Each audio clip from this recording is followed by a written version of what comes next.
Forensic experts in Israel say they positively identified the remains of two soldiers who were released by Hezbollah. Identifying the bodies of Ehud Goldwasser and Eldad Regev completes the prisoner swap with Hezbollah. Liao Liang tells us more. Army officers went to the families' homes to deliver the news. It was not clear if the soldiers were killed in the raid or died in captivity.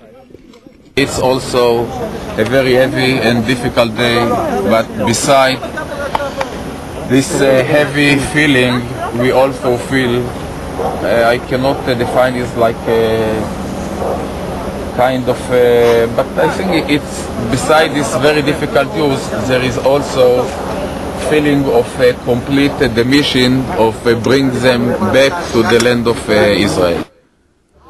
On Wednesday, Hezbollah militants held a ceremony celebrating the return of the bodies of 199 Lebanese and Palestinian fighters killed in clashes over the years. Today is a great day. This couldn't be achieved without resistance. I'd like to thank Hezbollah leaders for this victory. And I'd like all the people in Gaza from Hamas and Fatah to be united like the Lebanese today.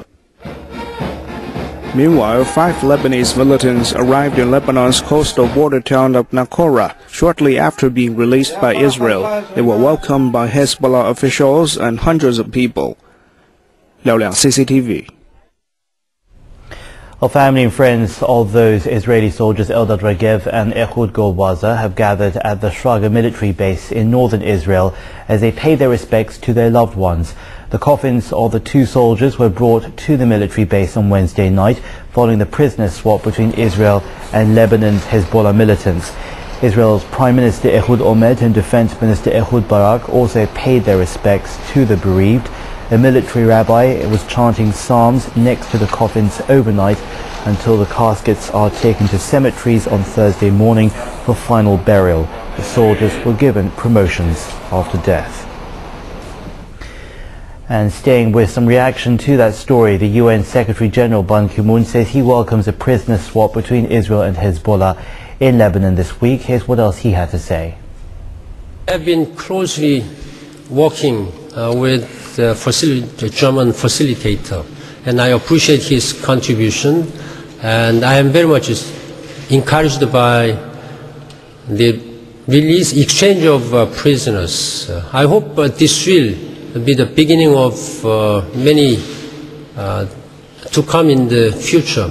I take this opportunity to express my sincere gratitude and commend the leadership and initiative of my facilitator for his role to enable this release of prisoners. There are still many more to be done. I hope the release of Corporal Shalit and other Palestinian prisoners will also be realized as soon as possible. Secretary General just mentioned there Gilad Shalit is still presumed to be alive. He was seized by Palestinian gunmen affiliated with Gaza's ruling Hamas group back in June 2006. We're going to update you on that developing story. In the meantime, let's go to a final break. The rest of the news and the world weather still ahead.